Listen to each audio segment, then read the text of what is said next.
नमस्कार दोस्तों, आपका स्वागत है हमारे YouTube चैनल छत्तीसगढ़ समाचार में। आप छत्तीसगढ़ के किस जिले से हैं? कमेंट करके जरूर बताएं। छत्तीसगढ़ की हर ताजा खबर सबसे पहले पाने के लिए चैनल को सब्सक्राइब करें और बेल आइकन को ऑल पर सेट करें। रायपुर में सीमेंट और दवाई डिलीवरी के बहाने धोखाधड़ी हुई है। दोनों मामले अलग अलग थाना क्षेत्र के हैं। पहले मामले में होलसेल दवाई दुकान के मालिक के साथ दवाई कंपनी की आड़ में पैसे वसूल कर ठगी हो गई है, तो वही दूसरे मामले में सीमेंट कंपनी का एजेंट बताकर पैसे ऐंठ लिए गए, लेकिन माल सप्लाई नहीं किया गया। फिलहाल दोनों मामलों में पुलिस ने शिकायत दर्ज कर ली है। पहला मामला देवेंद्र नगर थाना क्षेत्र का है। कमलजीत सिंह बांगा ने पुलिस थाने में दी शिकायत में बताया कि उसका पगारिया कॉम्प्लेक्स में होलसेल दवाई का काम है। उन्हें 19 दिसंबर को दवाई कंपनी के ईमेल आईडी के माध्यम से दवाई भेजने के लिए मेल आया, जिसमें 7,88,000 रुपए भेजने की बात और बैंक खाता का डिटेल दिया गया। इसके बाद कमलजीत ने बैंक ट्रांजैक्शन के माध्यम से रुपए ट्रांसफर कर दिए। 3-4 दिनों बाद उन्हें पता चला कि कंपनी को रुपए नहीं मिले हैं, जिसके बाद उन्हें ठगी का एहसास हुआ। उन्होंने देवेंद्र नगर पुलिस में धोखाधड़ी की शिकायत दर्ज करवाई। दूसरा मामला तेलीबांधा थाना क्षेत्र का है। भारत भूषण गुप्ता ने थाने में शिकायत दी और बताया कि वो कंस्ट्रक्शन सामान से जुड़े कारोबारी है। 11 दिसंबर का उनके मोबाइल में एक आशीष शुक्ला नाम के एक व्यक्ति ने फोन किया। उसने 3,000 सीमेंट बोरियों का ऑर्डर लिया। इसके बाद उन्होंने 9.25 लाख रुपए बताए गए अकाउंट में भेज दिए, लेकिन उन्हें सीमेंट सप्लाई नहीं मिली, जिसके बाद उन्होंने धोखाधड़ी की पुलिस से शिकायत की है। दक्षिण पूर्व एशियाई देश म्यांमार, कंबोडिया, फिलीपींस और थाईलैंड में अजीबोगरीब ट्रेंड चल रहा है।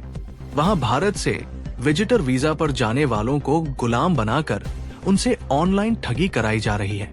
उन्हें साइबर गुलाम, साइबर स्लेवरी बनाने के लिए उन देशों के ठग गैंग उनका पासपोर्ट वीजा जब्त कर रहे हैं। केंद्रीय गृह मंत्रालय ने छत्तीसगढ़ के 17 लोगों की सूची भेजी है। इनमें रायपुर के 5 और दुर्ग भिलाई के 7 है। पुलिस का दावा है कि इनमें 14 से संपर्क कर लिया गया है। एक ही परिवार के 3 लोग कहां हैं, इस पर सस्पेंस है। भास्कर ने पड़ताल के दौरान 14 लोगों से संपर्क किया। इनमें से केवल 3 से ही बात हो सकी। बाकी के लोकेशन के बारे में पुलिस भी पुख्ता तौर पर कुछ नहीं बता रही है। साइबर गुलामी का खुलासा केंद्र सरकार की चिट्ठी से हुआ है। गृह मंत्रालय ने सभी राज्यों को चिट्ठी जारी की थी। पुलिस अब तक भिलाई निवासी राजेंद्र कौर से संपर्क नहीं कर पाई है।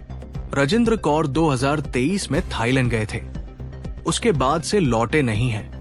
भास्कर उनके घर तक गई, वहां ताला लगा हुआ है। राजेंद्र के छोटे भाई ने बताया कि उन्हें जानकारी नहीं है कि भैया भाभी कहां हैं। पुलिस वाले तलाश करते हुए आए थे, फिर लौट गए। वे यहां से जाने के बाद कभी लौटकर नहीं आए। रायपुर 5 लोगों के पते ही बदल गए। राजधानी से पिछले 2 साल के दौरान कंबोडिया और थाईलैंड जाने वालों के पते ही बदल गए। भास्कर ने 5 से संपर्क करने का प्रयास किया, लेकिन नहीं हुआ। वीजा में उन्होंने जो मोबाइल नंबर दिया था, या तो वो बंद है या किसी दूसरे को अलॉट हो गया है। इस वजह से पुलिस के दावे को लेकर संशय है। केंद्र सरकार से चिट्ठी आई थी, ये गोपनीय है, इनके संबंध में जानकारी नहीं दी जा सकती थी। इतना बता सकते हैं कि सभी से संपर्क हो गया है। छत्तीसगढ़ के कोंडागांव की राष्ट्रीय जूडो खिलाड़ी हेमती नाग को राष्ट्रपति द्रौपदी मुर्मू ने प्रधानमंत्री राष्ट्रीय बाल पुरस्कार से सम्मानित किया है। भारत तिब्बत सीमा पुलिस ITBP द्वारा जूडो प्रशिक्षण केंद्र में प्रशिक्षण प्राप्त हेमती को विभिन्न स्तर की प्रतियोगिताओं में बेहतरीन प्रदर्शन करने के लिए ये सम्मान मिला है। बता दें कि ITBP के दिशा निर्देशों और सेनानी 41वीं वाहिनी की कोशिशों से जिले में इस तरह के खेल प्रशिक्षण कार्यक्रम वाहिनी स्तर पर लगातार चलाए जा रहे हैं। नक्सल प्रभावित क्षेत्र में इन प्रयासों को राष्ट्रीय स्तर पर काफी सराहना मिली है। छत्तीसगढ़ के गृह मंत्री विजय शर्मा ने हेमती को शुभकामनाएं दी है। उन्होंने एक्स पर लिखा, बस्तर के कोंडागांव की राष्ट्रीय जूडो खिलाड़ी हेमती नाग जी को महामहिम राष्ट्रपति श्रीमती द्रौपदी मुर्मू जी द्वारा प्रधानमंत्री राष्ट्रीय बाल पुरस्कार 2024 इंच से सम्मानित किया जाना पूरे छत्तीसगढ़ के लिए गर्व का विषय है। उन्होंने खेलो इंडिया नेशनल गेम्स और राष्ट्रीय प्रतियोगिताओं में स्वर्ण, रजत व कांस्य पदक जीतकर प्रदेश का मान बढ़ाया है। बस्तर बदल रहा है। यहाँ के लोग अपनी मेहनत और प्रतिभा से अब देश विदेश में अपना नाम रोशन कर रहे हैं। राष्ट्रपति से सम्मान प्राप्त करने वाली जूडो खिलाड़ी हेमवती नाग और 41वीं वाहिनी के प्रशिक्षक उदय यादव को नरेंद्र सिंह सेनानी 41वीं वाहिनी एवं जिला प्रशासन कोंडागांव ने भी बधाई और भविष्य में बेहतर प्रदर्शन करने की शुभकामनाएं दी है। छत्तीसगढ़ के उप मुख्यमंत्री अरुण साव ने कहा कि जल्द ही निकाय और पंचायत चुनाव का ऐलान हो जाएगा। उन्होंने गुरुवार को मीडिया से बातचीत में कहा कि नगरीय निकाय चुनाव का एक चरण बचा है। जल्द ही महापौर और अध्यक्ष पद के लिए आरक्षण होगा, जबकि निकायों में पार्षदों के लिए आरक्षण की प्रक्रिया हो चुकी है। इसी तरह पंचायत चुनाव के आरक्षण के लिए कार्यक्रम निर्धारित किए गए हैं। फिलहाल चुनाव की प्रक्रिया चल रही है। राज्य निर्वाचन आयोग ने भी अपनी प्रक्रिया शुरू कर दी है। सरकार चाहती है कि जल्द से जल्द नगरीय निकाय और पंचायत चुनाव की प्रक्रिया हो। इसके लिए सरकार गंभीरता से काम कर रही है। जल्द ही चुनाव कार्यक्रम घोषित होंगे, ऐसी उम्मीद है। साव ने आगे कहा कि सरकार की जो अलग अलग एजेंसी है, जो अलग अलग विभाग है, वो काम पर लगे हुए हैं। आरक्षण को लेकर नगरीय निकाय विभाग और पंचायत विभाग दोनों एक्सरसाइज कर रहे हैं। आरक्षण की प्रक्रिया के तुरंत बाद चुनाव आयोग चुनाव का कार्यक्रम घोषित करेगी। छत्तीसगढ़ में नए साल से पहले कई जिलों में 27 और 28 दिसंबर को ओला और बारिश का अलर्ट जारी किया गया है। रायपुर, बिलासपुर, सरगुजा, दुर्ग और बस्तर संभाग के जिलों में हल्की से मध्यम बारिश की संभावना है। बंगाल में बने सिस्टम के असर के कारण बारिश की स्थिति बन रही है। अगले 4 दिनों तक न्यूनतम तापमान में कोई विशेष परिवर्तन होने के आसार नहीं है। 31 दिसंबर से न्यूनतम तापमान में गिरावट का दौर शुरू होगा और फिर कड़ाके की ठंड लौटेगी। बुधवार को प्रदेश में सबसे ठंडा अंबिकापुर रहा। यहाँ रात का तापमान 11 डिग्री रिकॉर्ड किया गया। छत्तीसगढ़ में नगरीय निकाय चुनाव से पहले कांग्रेस अपने संगठन में बड़ा बदलाव करने वाली है। प्रदेश में शहर और ग्रामीण मिलाकर 30 जिलाध्यक्ष बदले जाएंगे। इसमें रायपुर, दुर्ग, बिलासपुर, धमतरी जैसे जिले शामिल हैं। दिल्ली में प्रदेश प्रभारी सचिन पायलट और पार्टी के शीर्ष नेतृत्व से मुलाकात के बाद ये फैसला लिया गया है। दीपक बैज इस समय कर्नाटक में CWC की बैठक के लिए गए हैं। ऐसे में वापसी के बाद नए जिलाध्यक्षों के नामों का ऐलान किया जा सकता है। वहीं संगठन के खाली पदों पर भी नियुक्तियां हो सकती है। 15 दिनों में दीपक बैज 2 बार दिल्ली का दौरा कर चुके हैं, लेकिन इस बार दिल्ली गए दीपक बैज अपने साथ संगठन में बदलाव की सूची लेकर गए थे। ब्लॉक अध्यक्षों के साथ संभावित जिलाध्यक्षों के नाम का पैनल लेकर गए थे। कांग्रेस प्रदेश प्रभारी सचिन पायलट के साथ नेता प्रतिपक्ष चरणदास महंत, कांग्रेस के प्रभारी सहसचिव विजय जांगिर, जेसिका लेथफलांग के साथ इस संपत भी इस बैठक में शामिल थे। सूत्रों के मुताबिक करीब 30 से अधिक जिलाध्यक्ष बदले जाएंगे। ग्रामीण के साथ शहरी दोनों जिलाध्यक्ष बदले जाएंगे। कांकेर जिला के ग्राम कंडल के पास गुरुवार सुबह करीब 8 बजे रायपुर से आ रही टूरिस्ट बस और पिकअप वाहन की आमने सामने के टक्कर हो गई। टक्कर इतनी जोरदार थी कि पिकअप के परछे उड़ गए। वही बस के सामने का हिस्सा पूरी तरह से क्षतिग्रस्त हो गया। घटना में किसी भी प्रकार की जनहानि नहीं हुई है। सूचना मिलते ही मौके पर पहुंचकर चारामा पुलिस ने सड़क बहाल कराते हुए अपनी कार्यवाही प्रारंभ कर दी। बताया जा रहा है कि टूरिस्ट बस में बस्तर भ्रमण से वापस लौट रहे छात्र सवार थे। बस चालक ने बताया कि वे बेमेतरा से बस्तर घूमने गए थे और वापसी के दौरान ये दुर्घटना हुई। टक्कर में किसी को चोट नहीं आई। भिलाई के खुर्सीपार इलाके में उधार के 3000 रुपए नहीं देने पर युवक ने अपने ही दोस्त को मार डाला। आरोपी अजय यादव उर्फ टंगिया ने प्लानिंग के तहत लोकेश्वर बंजारे को शराब पीने के लिए वीरांगना अवंती बाई भवन के पास नहर किनारे बुलाया। दोनों ने मिलकर शराब पी। अजय ने फिर लोकेश्वर से उधार की रकम मांगी। लोकेश्वर ने रकम देने से मना कर दिया, जिसके बाद उसने पास पड़े पत्थर को उठाकर लोकेश्वर के सिर में पटक दिया। इससे भी वो नहीं मरा तो पत्थर से उसके सिर में कई वार किए, जिससे उसकी मौके पर ही मौत हो गई। इसके बाद से अजय फरार था। 6 दिसंबर की रात हुई वारदात के बाद बुधवार देर शाम अजय को गिरफ्तार कर लिया गया। अजय को घटनास्थल पर ले जाकर क्राइम सीन रिक्रिएट करवाया। छत्तीसगढ़ भाजपा के 450 से अधिक मंडलों में चुनाव चल रहे हैं।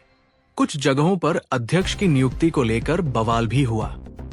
बीजेपी के कार्यकर्ता अपने ही बड़े नेताओं से भिड़ गए। अब भाजपा ने रायपुर समेत 3 जगहों पर मंडल अध्यक्षों की नियुक्ति ही रद्द कर दी है। मंडल चुनाव के दौरान कई जगह विधायकों पर अपने लोगों को तरजीह देने और कार्यकर्ताओं का अपमान करने का आरोप लगा। अब डिप्टी सीएम अरुण साव और प्रदेश भाजपा अध्यक्ष किरण देव ने कहा कि जहां भी विवाद हुआ है उसे जल्द ही सुलझा लिया जाएगा। 30 तारीख तक का समय है, तय समय पर घोषणा भी कर देंगे। छत्तीसगढ़ में निकाय चुनाव अब नए साल में ही होंगे। 27 दिसंबर को होने वाली आरक्षण प्रक्रिया की तारीख भी आगे बढ़ा दी गई है। अब प्रक्रिया नए साल में 7 जनवरी 2025 को होगी। इसका मतलब आचार संहिता भी 7 जनवरी के बाद ही लगने की संभावना है। नगरीय निकाय और पंचायत चुनाव को लेकर आचार संहिता लगनी है। गुरुवार को अचानक आरक्षण प्रक्रिया की तारीख बदल दी गई। इससे अब कैबिनेट विस्तार की अटकलें भी तेज हो गई है। चर्चा है कि 7 जनवरी से पहले प्रदेश में 2 या 3 नए मंत्री सरकार के मंत्रिमंडल में शपथ ले सकते हैं। इसी वजह से तारीखों में बदलाव किया गया है। छत्तीसगढ़ के पूर्व मुख्यमंत्री भूपेश बघेल ने अवैध रेत उत्खनन पर सवाल उठाए हैं। वीडियो पोस्ट कर उन्होंने लिखा, भाजपा ने उसी नदी से रेत उत्खनन शुरू करवा दिया जिस नदी को पार कर प्रभु श्रीराम ने छत्तीसगढ़ प्रवेश किया था। वीडियो मनेन्द्रगढ़ चिरमिरी भरतपुर जिले एमसीबी के सीतामढ़ी हरचौका का है। एमसीबी में एक दिन पहले ही रेत माफिया की गुंडागर्दी का भी वीडियो सामने आया। इसमें ग्रामीणों से गाली गलौज करते हुए जान से मारने की धमकी दी जा रही थी। रायपुर, अंबिकापुर और बिलासपुर की फ्लाइट सप्ताह में 3 दिन के लिए शुरू की गई है, लेकिन इसकी सेवाएं और बुकिंग अभी नियमित नहीं हो पाई है। फ्लाइट का किराया 999 रुपए निर्धारित किए जाने का दावा किया गया था, लेकिन अब टिकट महंगी कर 1999 से 5,999 रुपए तक कर दी गई है। सरगुजा से हवाई सेवाओं का शुभारंभ रायपुर में मुख्यमंत्री विष्णुदेव साय ने किया था। फ्लाइट का संचालन करने वाली फ्लाई बिग कंपनी ने अपनी वेबसाइट से टिकटों की बुकिंग करवा रही है। फिलहाल ये सेवा गुरुवार, शुक्रवार और शनिवार को उपलब्ध है। फ्लाई बिग की सेवा रायपुर अंबिकापुर, अंबिकापुर बिलासपुर, बिलासपुर अंबिकापुर और अंबिकापुर रायपुर के लिए संचालित है। छत्तीसगढ़ वक्फ बोर्ड के अध्यक्ष डॉक्टर सलीम राज को दुर्ग दौरे के दौरान कांग्रेस और समाज के लोगों ने काला झंडा दिखाया। डॉक्टर सलीम ने दुर्ग दौरे के दौरान मस्जिद, कब्रिस्तान और दरगाह का दौरा कर समाज के लोगों की बैठक की। इसके बाद सुपेला कॉफी हाउस के पास समाज के लोग और कांग्रेस के कार्यकर्ताओं के मिलकर उन्हें काला झंडा दिखाया। वक्फ बोर्ड के अध्यक्ष डॉक्टर सलीम राज ने कहा कि उन्होंने दुर्ग जिले के कुछ मस्जिदों, दरगाह और कब्रिस्तान का दौरा किया। इस दौरान वहां कुछ खामियां भी पाई गई है। कब्रिस्तान, मस्जिदों में प्रॉपर व्यवस्था नहीं होने के कारण कुछ समस्या हो रही है। जो कमियां पाई गई है उसे जल्द से जल्द दूर किया जाएगा। वक्फ बोर्ड की जमीन को लेकर समाज के लोगों से चर्चा हुई है। उन्हें समझाया गया है कि समाज के हित के लिए वक्फ बोर्ड बनाया गया है। नया वक्फ बिल समाज के उत्थान के लिए है। आज मुसलमानों की हालत दलितों से भी बेकार है। समाज के उत्थान और समाज के विकास के लिए वक्फ बिल लाया जा रहा है। छत्तीसगढ़ के दंतेवाड़ा जिले में इंद्रावती नदी के सातधार जलप्रपात में 13 साल का छात्र डूब गया। पुलिस और गोताखोरों की टीम सुबह से उसकी तलाश कर रही है। अब तक उसका पता नहीं चल पाया है। यश कुमार साहू 13 धमतरी का रहने वाला है और दोस्तों के साथ पिकनिक मनाने आया हुआ था। आज गुरुवार सुबह 7 बजे के करीब अपने साथियों के साथ बारसूर पहुंचा था। रास्ते में यश और उसके साथियों ने सातधार जाने वाले मार्ग पर लगे नाका को खोला और जलप्रपात की तरफ चले गए। यहाँ सभी नहाने के लिए पानी में उतरे। इसी दौरान यश गहरे पानी में चला गया और डूब गया। बिलासपुर जिले में मिलिंग के लिए धान का उठाव पिछले पखवाड़े तक धीमी गति से चल रहा था और बमुश्किल 30,000 क्विंटल धान का उठाव हो पाया था। कलेक्टर अवनीश शरण के मुताबिक हफ्ते भर में उठाव में तेजी आई है और अब खरीदी केंद्र से राइस मिलर सीधे उठाव करने लगे हैं। कलेक्टर ने दावा किया कि धान के उठाव के मामले में बिलासपुर जिला पूरे छत्तीसगढ़ में चौथे नंबर पर है। उन्होंने बताया कि बिलासपुर जिले में 3.30 लाख मीट्रिक टन का उठाव हो चुका है, जो कि अनुमानित लक्ष्य का 33% है। वीडियो देखने के लिए धन्यवाद। छत्तीसगढ़ की ताजा खबरों और अन्य अपडेट के लिए हमारे चैनल को सब्सक्राइब करना न भूलें।